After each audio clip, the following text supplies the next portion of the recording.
Welcome back, everyone. This is the first full interview of 2020, and you are in for a real treat. Because if you've been working with me or following me for a while, you've definitely heard me say that one of my favorite mantras lately is, the less I work, the more I make. And today, you're going to get to hear from Luisa Zhou, who is kick-ass at just this. She works and helps people to scale their businesses faster with the right systems so they can run multi-million-dollar businesses with no full-time employees. That's a big deal. I'm sure that a lot of you listening want this. She focuses on growing your business faster by doing less. We're going to learn a whole bunch of tips and tricks and strategies from her. So if this is your first time here, this is the Max Potential Habits podcast. I'm your host, Dr. Amanda Variantes. I'm the founder of NFA Coaching, and this is your place to come every week for tips, tricks, tools, inspirational interviews to help you optimize your habits so you can build a thriving business and love your life.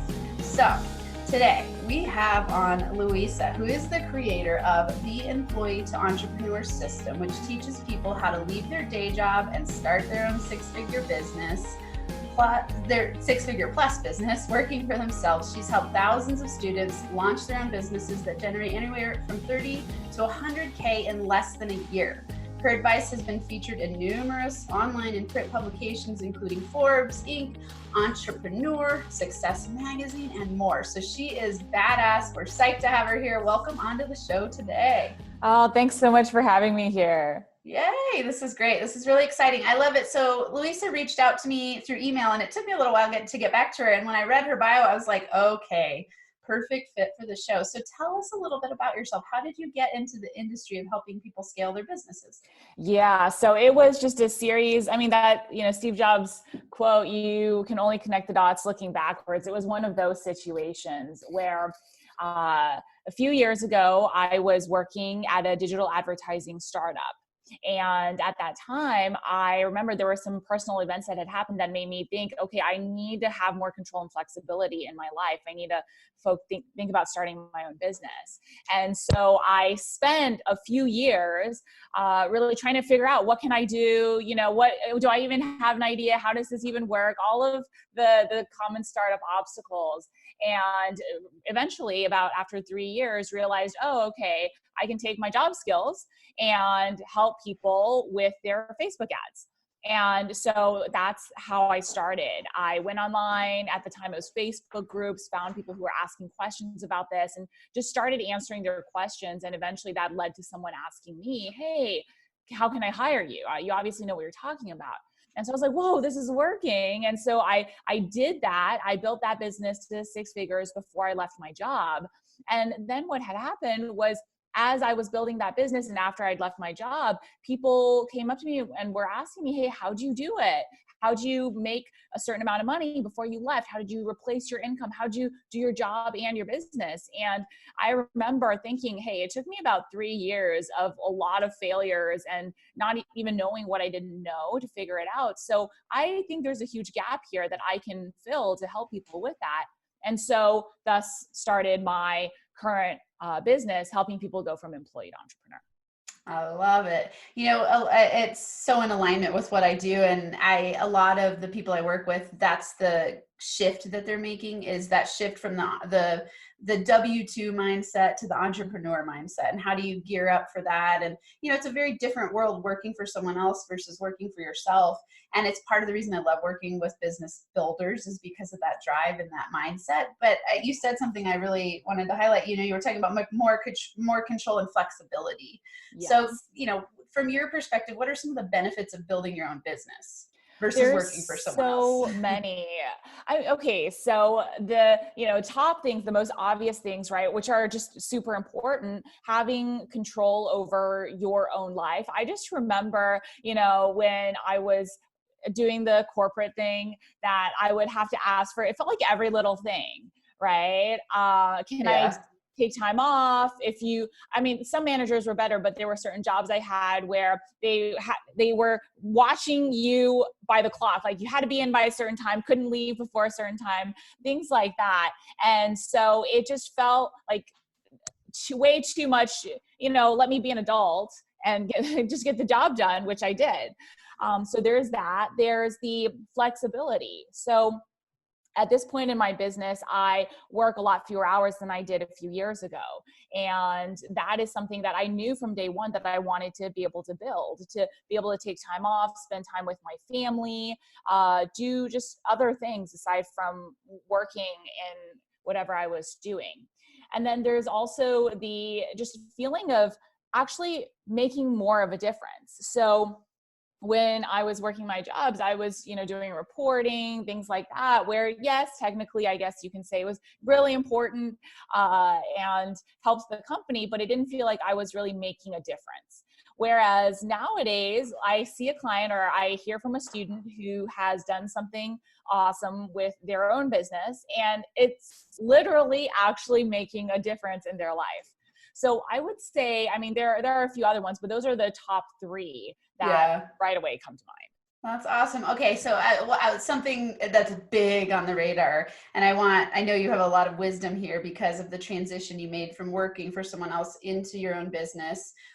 What were some of the roadblocks you ran into, the fears, the doubts? Oh my gosh, that happens for everyone I work with. So many. And that's why I was really careful to note. It took me 3 years before I even figured out what I could do. And it was staring in front of me. The first fear I remember was, is this even possible? Because I didn't grow up around any entrepreneurs. The only thing I knew was the 9-to-5. And when I started talking to my parents about it, they were like, what are you talking about? You're crazy. Don't even be thinking about that. That's not a thing. And so it took me years before I just did so much research, saw so many other online businesses that I was like, okay, I'm starting to finally believe this is actually a real thing. It's not like a scam or a pipe dream. So that was a huge one. I will say another big one was just putting myself out there. So I'm an introvert. I'm a very private person. The idea, especially in the beginning of, I have to write stuff online, right? I have to be visible. I have to potentially sell my services. That just felt like, whoa, I'm not a used car salesman. All of those feelings definitely came up in a really big way for me. And I definitely overcoming those was one of the hardest things I had to do. Yeah, that's big. And what you're saying in there, like the idea of believing you can do it, seeing that it's possible, taking the actions, getting over your own fears and blocks. But it makes sense, when you come from a family that doesn't have entrepreneurs, or you don't have a lot of entrepreneurs in your life or those models. It's like, it's a scary endeavor, but it's so exciting, and there's so many bumps along the way. So many. Yeah. So how did you know when was the right time to go full-time entrepreneur and leave your job? Yeah. So for me, I'm super risk averse. So I definitely don't fit into that stereotypical image that we might have as a society of, the burn the boats kind of entrepreneur. I was like, I knew I had a great job. I had gotten a great position, great salary, and it wouldn't be super easy for me to find something on par with that if I left and my business didn't work out. So even though, and I want to be careful to note, this was while I was thinking every other day, it felt like I wanted to leave. So sometimes I would call my parents and say, you know what, I haven't made any progress in my business, but I just can't stand working here another day. I'm going to turn in my notice next week. And it was all no, I didn't really mean it, even though I wanted to. Thankfully, my mom would say things like, sure, why don't you have something going before you leave first? And so what eventually happened was I didn't plan for it. I had set in my mind, look, if I make consistent income 3 months in a row, if I make like $10,000, then okay, maybe I'll leave. I hadn't set a certain set thing because I didn't know how it would turn out. At that time, to be honest, I was still thinking, is this really going to be possible to replace my income full time? And so what happened was, then as I started really everything came together, those 3 years of testing, learning, working on my belief. And within about 4 months, I made over 6 figures in sales. And so after that, it was kind of like, well, I don't have any space on my schedule to take on any more clients, and I can't really do both. So, all right, I have some good cash in the bank. if I don't believe it now, it's just, I'm never going to believe it. So let me just go for it. So that was when I did that. Wow. That's awesome. So for you, it was more of a sense of taking the leap, and you had enough of a cushion and you just went for it.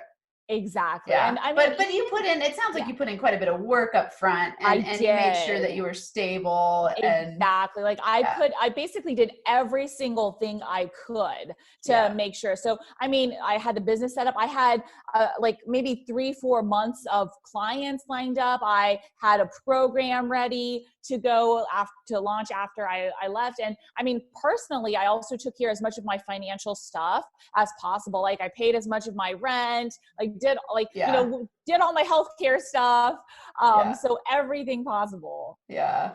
That's one of the benefits of being risk averse. But it's interesting because I see people do it both ways, where some people just go, I'm all in, I cannot take it anymore, I've got to take the leap. It causes different types of stress than it does to do 2 jobs at the same time, so building your business parallel to having your 9 to 5 can be a different type of stress, but then leaving without the cushion is a different, so it's all there. I think the common thread is that everyone is looking for freedom and doing what they love, and having the possibility of making an unlimited amount of income. Absolutely. It's just such a different reality, so I left. It's weird. I've almost worked for myself my whole life. When I was a kid, I worked at Dairy Queen. So I was a W-2 employee then, and I worked at I was the manager at Corning Revere, and I had all these interesting jobs. And then I worked for my dad a lot, which felt kind of like entrepreneurship because he is a serial entrepreneur and always taught me, bookkeeping and business mindset and that kind of thing. Yeah. And then I went to grad school, and that was I finished my 2 years of undergrad and then went straight into a PhD program. So it was like 9 years in a row I was in school. Oh my gosh. And it's strange because you get a W-2 there. It's very, very, very low pay, but it feels like you're an entrepreneur because you structure all your time. No one really oversees what you do besides, coursework. You have certain requirements, but it was, I feel like I had the benefit in a lot of ways of, for years, having to structure my own time and be self-regulated and produce without, it's like it was up to me to make it happen. I did all my lectures and those kind of things. So I had that. And when I left academia, I was like, okay, I'm all in. I had saved up, even with a really low income. I was really good at saving. So I saved up just a couple, $5,000 maybe. Yeah. And I was like, I got to make my business fly immediately. Wow. Because I thought, okay, worst case scenario, I'll go get a job somewhere and then I'll just build my business on the side. But I didn't have an option really, because in academia you have to go all in and really hit the job market hard. Yeah. And then you're all in. And so I was like, I'm not going to move. I don't want to get an academic job. So I'm just going to have to really hustle my ass off. And so I did. I went to like 8 networking events a week, and I just went all in. And luckily I lived on a very low income, so I was used to it already. Yes. But it was terrifying. There were parts of it that were terrifying. I can only imagine. Yeah. So, different, but I love that we both have a similar outcome, and we're both powerhouse women. So high fives to us. High five. So tell us more. Okay. So you sound like a master at systems. So I want to hear about that. Share with us, what you found in helping people build systems so that they work less. And when you say work less, what does it really mean? Let's clarify that. Yeah, I love that we're clarifying this. So when I say work less, I mean that if you are starting your business in mind, knowing it's not like you're gonna, build something where you sit by the beach and drink margaritas all the time. Let's be clear about that, right? But you're like, I want to do something meaningful. I want to make a great income, and I want to not be working maybe 24/7 or 40 hours a week, even whatever that is. If you start with that end goal in mind, then what you need to do is figure out, all right, well, I'm an engineer by training. So I'm always like, okay, let's talk about the numbers and things. So what product are you going to look like? Is it one product, or what product suite is going to bring you to that? Then you back into how many do you need to sell to make that income every month, quarter, year, whatever that looks like. And then you back into okay, so now that I have the baseline products in place of my business model and how I'm going to make the income I want to make, working the hours I want to work, delivering it, whether through a course or one-on-one or something in between, then it goes to, all right, how am I going to get people who find me to learn about my program and buy if they're interested? So that's a conversion system. Yeah. And when I say that, I'm talking about things like maybe a webinar or an email funnel or something like that. Then once you have that in place, you add in the traffic to drive people to that funnel that you've built. And so that could be through, so many different channels: social media, YouTube, your own blog, paid traffic, Facebook ads, for example, right? So identifying which of those traffic sources might be the best for you, given your industry, given where you are, given the time, the resources you have to commit to whichever traffic source. And I usually recommend starting with one that you can really master. For me personally, I started with Facebook ads because that's what I knew as well. But with each traffic source, there are things you have to know. Like for Facebook ads, it's all right, how much can I afford to spend on a lead at this cost? What, based on, my conversion rates, how much am I going to get in return? And so different things for different traffic sources, identifying one, really nailing that. I mean, it took me months and months of testing before I really nailed down, all right, this targeting, this ad copy, this type of front end offer for my Facebook ads funnel will be profitable, and then scaling that to hit the income goal that you want. And so in terms of the other systems that really make this possible, it's the back-end delivery and customer support. And so, like, again, emphasizing in the beginning, in the first, I would say 2 years of my business, I worked so much. I worked like ridiculous. It felt like I was working all the time, and that's because I was really setting up the systems. I was setting up these funnels, and I was creating procedures and processes for other people, my contractors, to follow to handle, for example, customer support questions, or for my ads manager to know, okay, these are the things we need to focus on, so on and so forth. So that eventually what you have is, this is my system for lead generation, or multiple systems. This is my system for conversion. This is how we deliver it. And then once you have that and you've got the processes documented, it's a lot easier to outsource. And I mean, it's less work for your contractors as well, because it's really straightforward. There's no, emergency situations where you have to put out unforeseen fires. And what that allows you to do is to outsource accordingly, decide what you're going to do and how much time you're going to spend, and then let the systems work. Awesome. It sounds incredible. So walk us through, like, give us an example of a typical client. So someone's coming to you, they're in a 9-to-5, and they're like, okay, I have this particular skill set. I like what I'm doing, and I want to take it online so that I can scale and then work for myself. Yes. So do you have a prepackaged system that you give them? I do. Okay. So, I mean, I help my clients in a few ways. The most common is through a course, which is essentially a system that walks them through going from employee to entrepreneur. And I mean, that's the name of my course too. So really straightforward. Nice. And so the process I walk people in that specific situation through is, so I'm just going to use I work with a lot of people who end up wanting to be career coaches, because, they've done really great things in their career, and they're like, I have so much to share with other people. And so the first thing would be to identify, okay, what can you offer? Is it career coaching? Is it something else? And then how do you package it? And what I always recommend starting with for this specific situation is to start with coaching with one-on-one.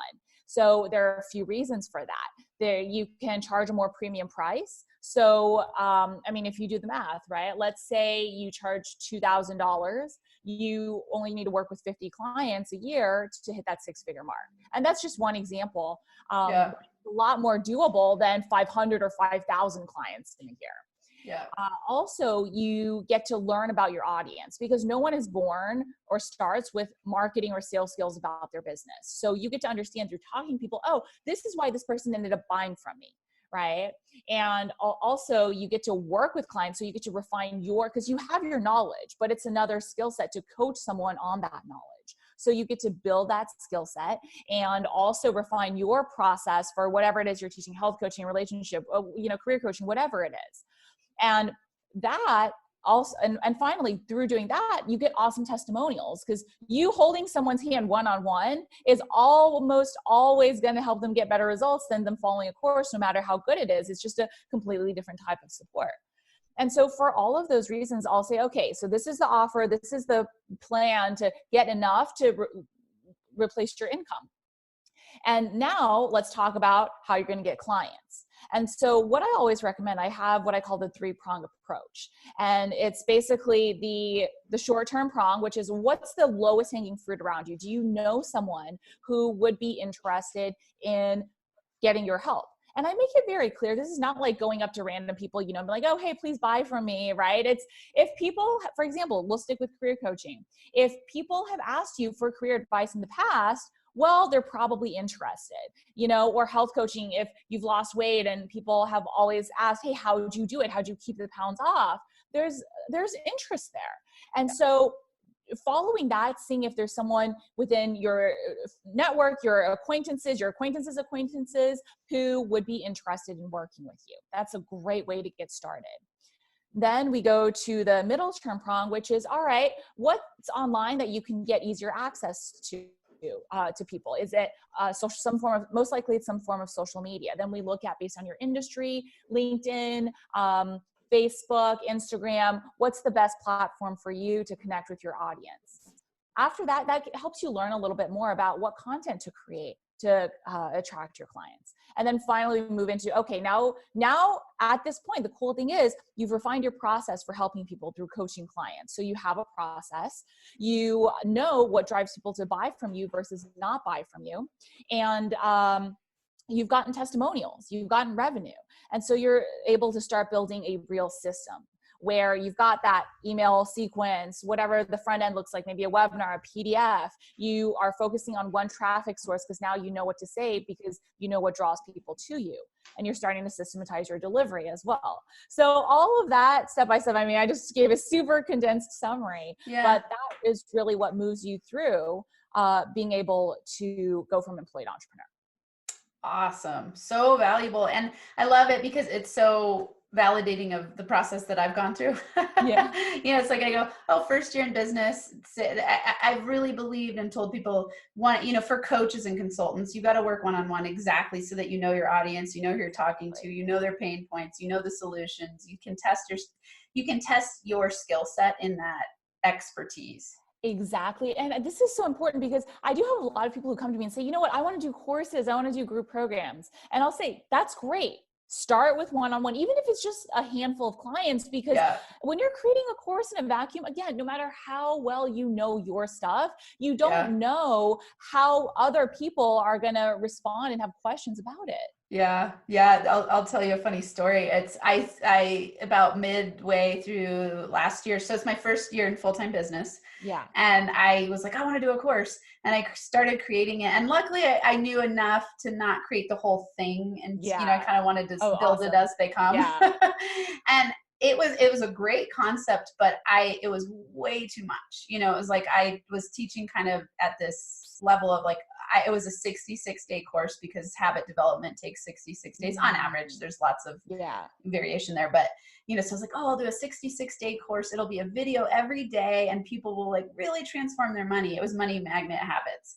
But the videos were like 45 minutes long. And I had a couple people test it and they're like, Amanda, way too much information. Right. People can't, you need quick wins and people are just going to be blown out and then they're going to feel like they failed. And I was like, oh, okay, you're right.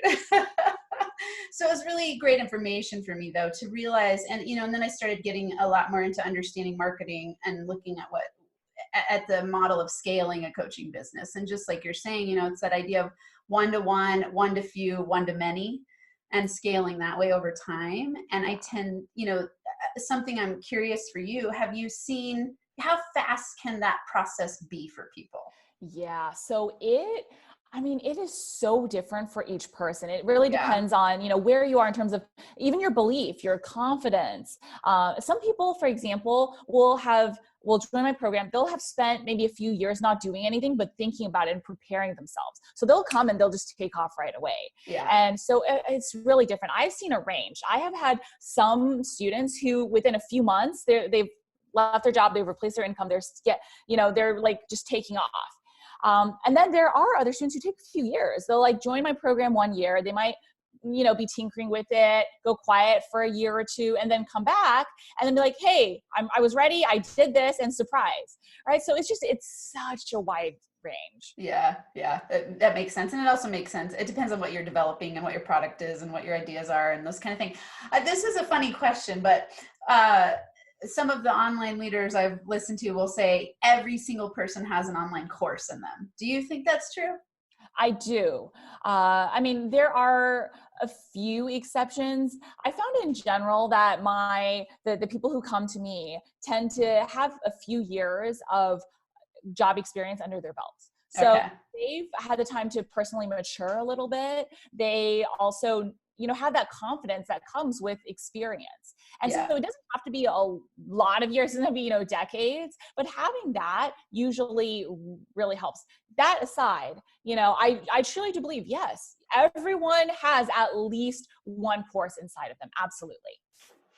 I wanted to ask you that because I think, sometimes people go, well, I don't have any ideas, or there's nothing that I could think of to build a business, to create anything from. And I always go, when we're really good at something, we forget and take for granted that other people aren't really good at that thing. It's so huge. It's so true. Right. So it's like noticing. So for that starting place for people, what advice would you give for them to start kind of stepping into that brainstorm mode and going, what could I possibly? So the first thing I would recommend is more of like a mindset reframe, which is you're not looking for an idea. Right? You're not looking for like the next Facebook or Amazon. You just need something that other people are willing to pay for, which means you can release the pressure of, I need to be creative. I need to think of something new. It needs to be like this wild, amazing new thing. And instead reframe to, okay, a business is simply solving a problem that others are willing to pay for. It doesn't even have to be a new problem or a new solution. Right? And so then from that point of view, writing down, what are all the things that I can help someone with? Like, that because of my experience, my job skills, my hobbies, whatever, and writing that down. And everyone has a list. Like for me, when I started, I was in the same place. So I can speak to that. I thought, I have no idea, right? I don't have any ideas. What could I possibly do? I wrote this down. I was like, I'm good at Microsoft Excel. I did that use that all day in my job. I'm good at giving people career advice because I actually have friends come to me and ask me, how did you do this and that? And then my job skills. And so when I first started, before I even realized, I can be doing advertising consulting, I actually started a Microsoft Excel business. And when I was looking around at that, there were people making multiple 7 figures teaching Microsoft Excel. And so it's like the most, you would think, mundane, boring, unsexy thing, but it's not about how sexy or cool the idea is. It's about how useful is it. Yeah. I love this. Something you said a while back that stands out to me is you said the name of your program is Employee to Entrepreneur. Yes. And it's so straightforward. And it's something that I love because I can get really stuck in like, I got to come up with all these creative, fun ideas. And really it's like people just want to know what they're getting. And that's what they want, I so agree. I mean, clear is always best. I have a few stories where I got a little bit too creative with the other courses I later on created. And so, for example, I have a course that teaches you how to create your own course and launch it. And when I first created that, I was like, I'm going to, be smart and cute with the name. And I called it Launched and Loaded, a play on words. And it afterwards, the launch the first time didn't do as well as I thought it would. And I was surveying my people. They're like, I didn't know what it was about. I thought maybe it was about launching your business or waiting until you had launched your business and then getting loaded. I was like, no. I actually ended up renaming the course because of that. What is it called now? Ultimate Course Launch. Ultimate Course. So straightforward. Much, so much more straightforward. It took me a while in learning marketing strategy to go, be simple and straightforward. It's always when people know what they're getting and you're targeting what they really want, it makes a lot more sense. So it's great advice. I'm curious, when you say running a multi-million-dollar business with no full-time employees, what are some of the systems you have in place to do that? Yes, absolutely. So I want to make clear that I've quite a few contractors, right? And they work different hours. So that's really key. It's not like I'm doing it all on my own, Yeah. or that people aren't spending a decent amount of time. Yeah. And so this goes back to what we were talking about earlier, the systems.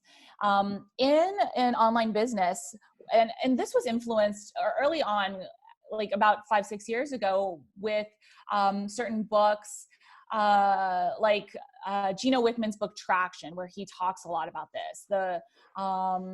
What else? Yeah, I would say that's one of the main books that really influenced my thinking around this, where I realized, okay, the beauty of an online business is that overhead is low. It's relatively straightforward. You don't have to worry about things that other businesses do, like maybe inventory or production or anything like that.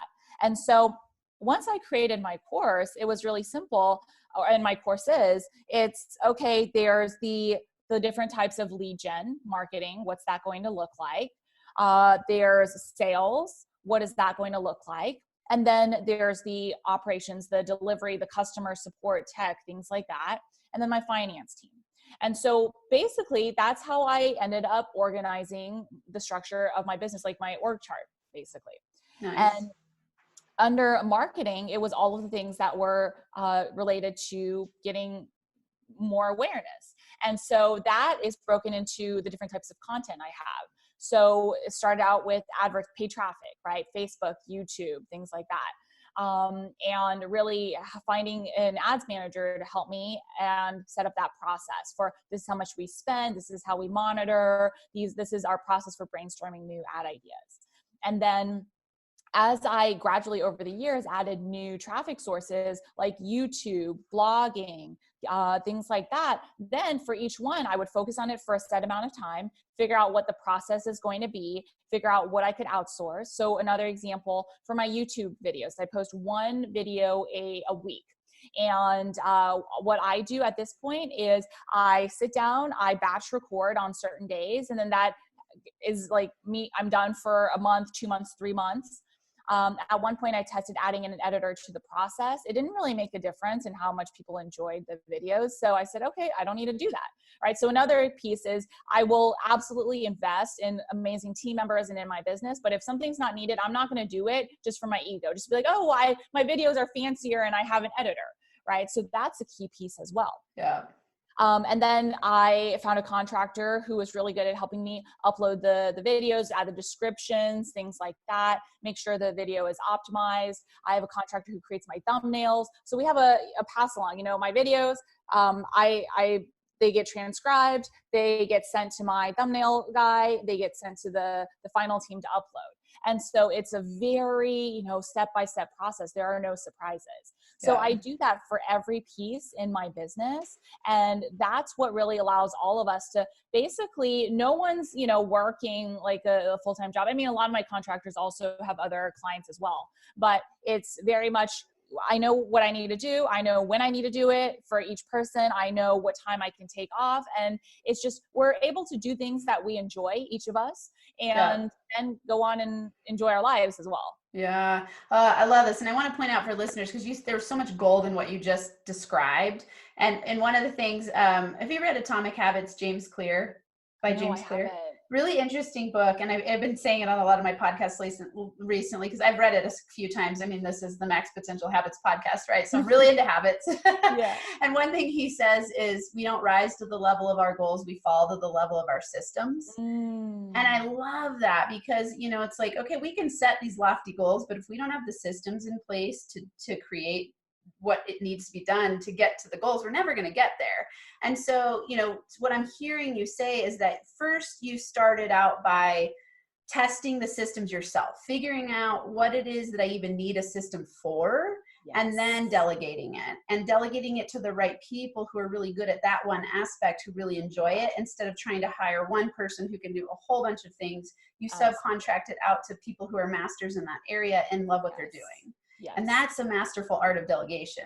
Yes. Delegation should always make you money, not cost you money. Exactly. Yeah. I mean, speaking of great books, one of the first books I read in this space was the E-Myth, right? Where he talks exactly about that, the problem that so many small business owners have with trying to delegate everything to one person. Yeah. And that made such a big difference to me at the time, because I remember thinking, okay, I know I'm going to make mistakes, but this is one I'm not going to make. Yeah. Yeah.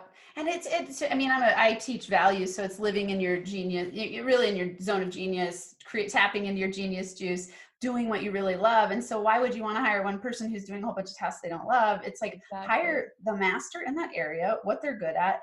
And I think, for startups and people who are listening, who are entering into business and just getting started, I think I always teach the philosophy that you need to know what's going on in your business first before you can masterfully delegate it out. Oh, absolutely. But usually people delegate too late, so they take something too long, and it'd be better to push a little bit. If someone can do what you do at an 80% level, delegate it out.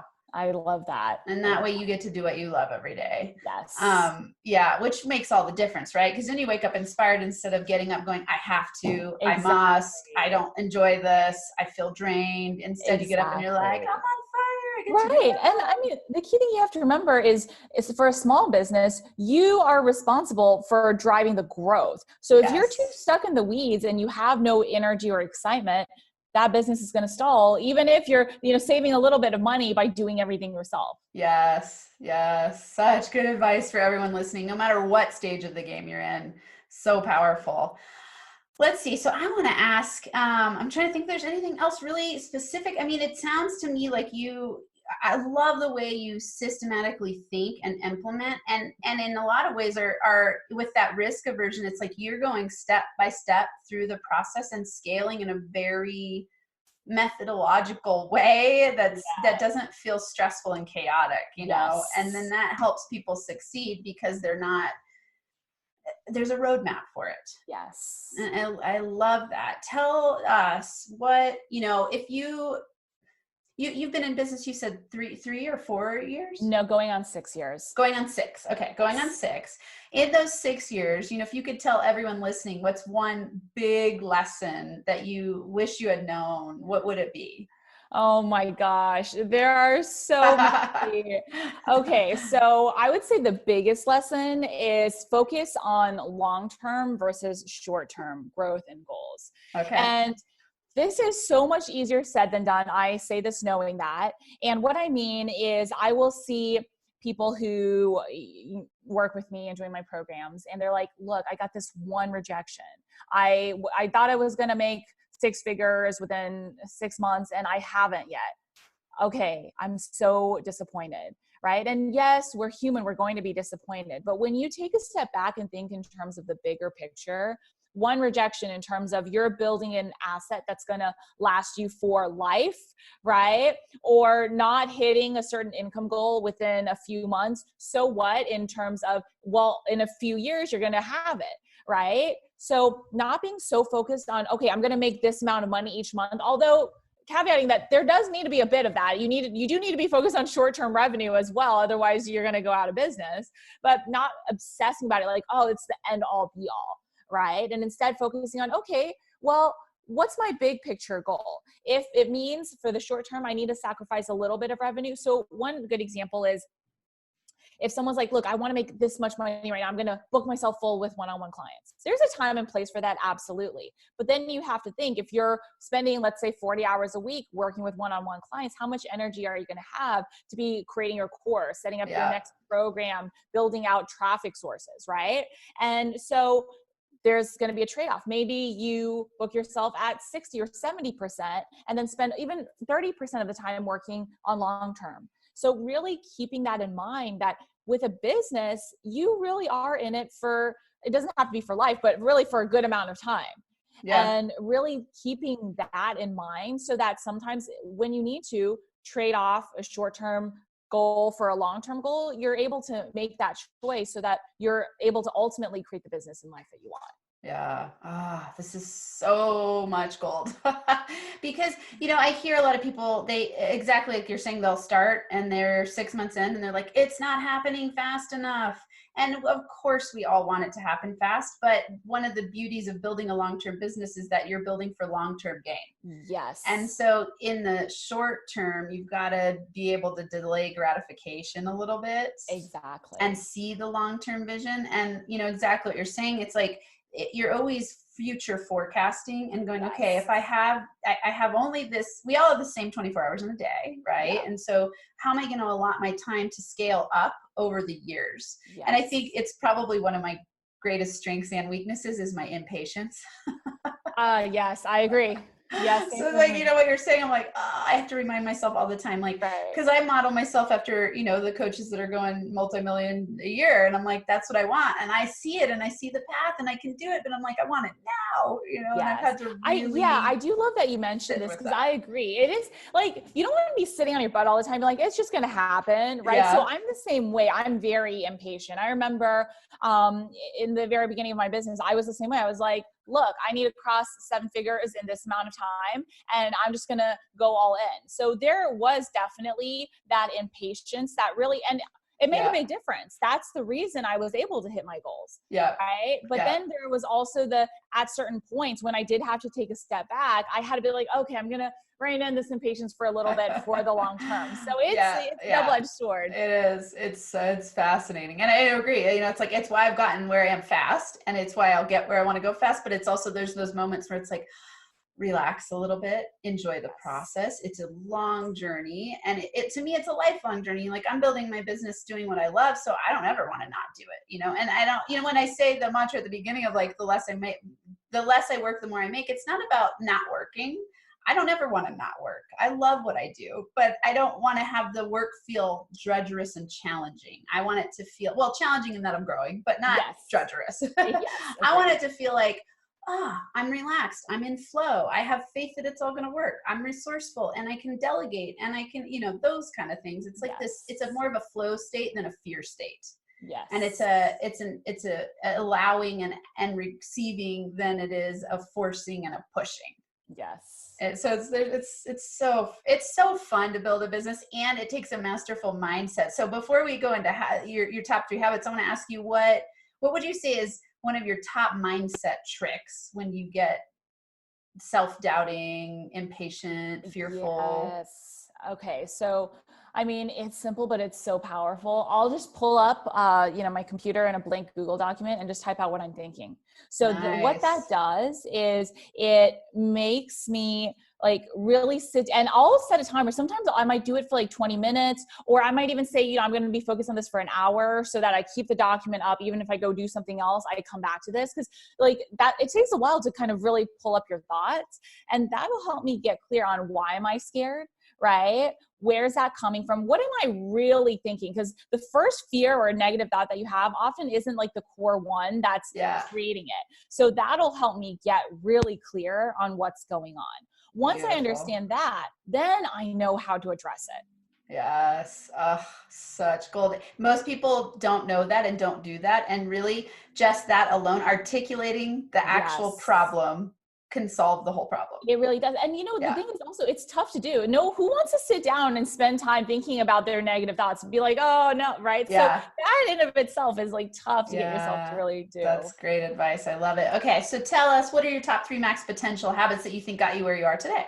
Yes. Number 1, absolutely ruthless focus. So throughout every stage of my business, I've only been focused on maybe 1 or 2 things. So in the beginning, getting one-on-one clients, helping them get amazing testimonials, then, mastering paid traffic, then creating the best course possible, then creating the best high-end coaching program, like one thing at a time. So like, that's it. I didn't try like in year 1, year 2, even year 3, I wasn't building organic traffic. I wasn't on YouTube or wherever because I know I'm going to get to it, but right now this is more important.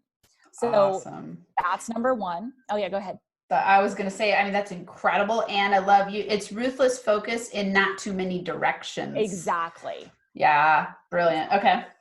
Go for it. Number two. Number two, this is a very common one, but so important: investing in myself. Really, I mean, all investments are, I'll come to investing in myself, but investing in myself specifically through mentors and coaches. So over the years, I've worked with so many different people. And what I will do is, another side tip: don't hire out of fear. I used to do that. Like, oh, this person has such a great name. You know, if I miss this opportunity to work with them, I'm just going to so miss out.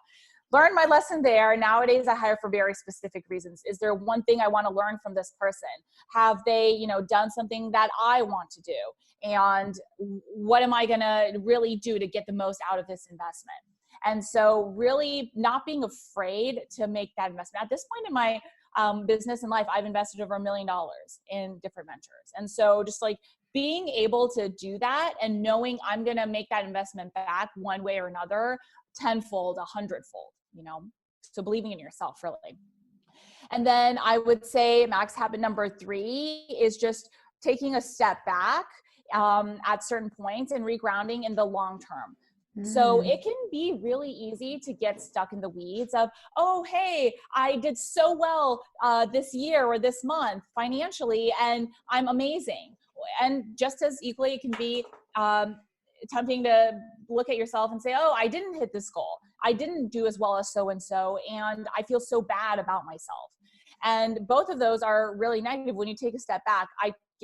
You know, I've been through all of this where you had to make the money to pay the bills and all of those things. So I get it, right? But at the end of the day, it's about you living your life, you doing the things that are meaningful to you. And in the grand scheme of things, right, it's not going to make that big of a difference if you missed your goal by a little bit or exceeded it by a lot. Like, yes, be grateful for the great times, be prepared for the bad times, because there are always ups and downs, but know that that doesn't affect your personal like value or worth or long-term goals.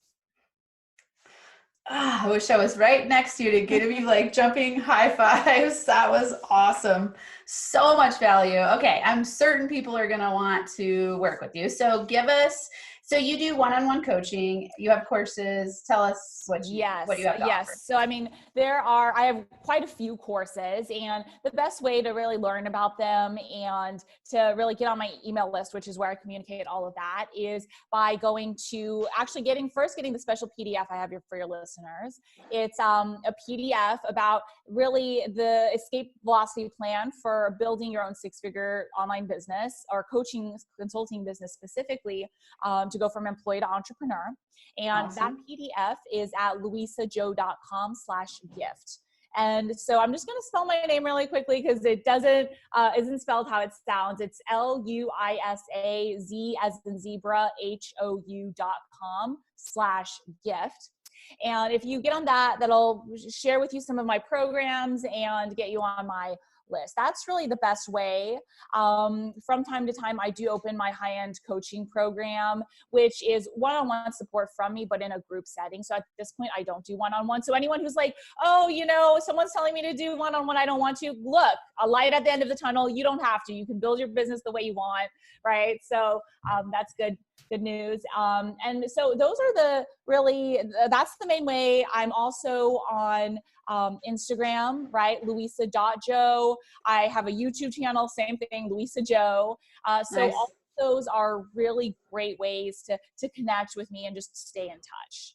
Perfect. And for everyone listening, I'll have all of that in the show notes too. So there will be a direct link there for you to log right in and get her PDF. So easy peasy, get it. It sounds incredible. You have brought so much gold today. Thank you, thank you, thank you.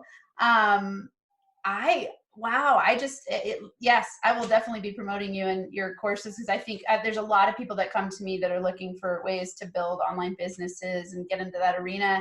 You know, and as I market myself more and learn about myself more and develop my area of expertise, I've really realized I'm a mindset and habits coach for business builders. So this is the place where I bring people together as resources for the people who are coming to me, you know, and I love to have a wide variety of resources, and what you have to offer sounds incredible. So thank you so much. It's been really great.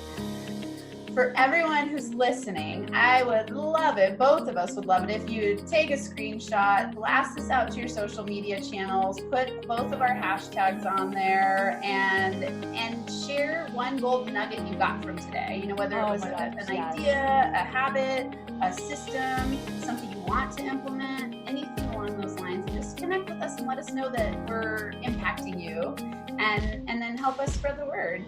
And that is what I've got for you today. Thanks for being here, Luisa. You rock. Oh, thanks so much for having me. Awesome. All right, everyone. I will be back soon. I hope you have an incredible week where you thrive and feel alive. Thanks so much for listening to this episode of the Max Potential Habits podcast. If you're liking what you've heard, it would be so incredibly awesome if you would subscribe to the channel and leave a 5-star rating and a written review.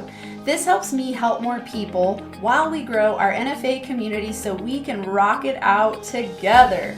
For Max Potential Habits resources, go to nfacoaching.com where you can access all of my resources. There's free ebooks, PDF checklists, a journal template, a business mindset meditation kit, and so much more. Plus, links to NFA coaching on Instagram, YouTube, LinkedIn, and Facebook. And if you're super serious about up-leveling, there's also a link to schedule a free consult to work with me in group or one-on-one coaching. Until next time, I hope you have a Max Potential Habits Day where you get inspired to do whatever it takes to transform into the most empowered version of yourself so you can lead a rich, thriving, kick-ass life and business.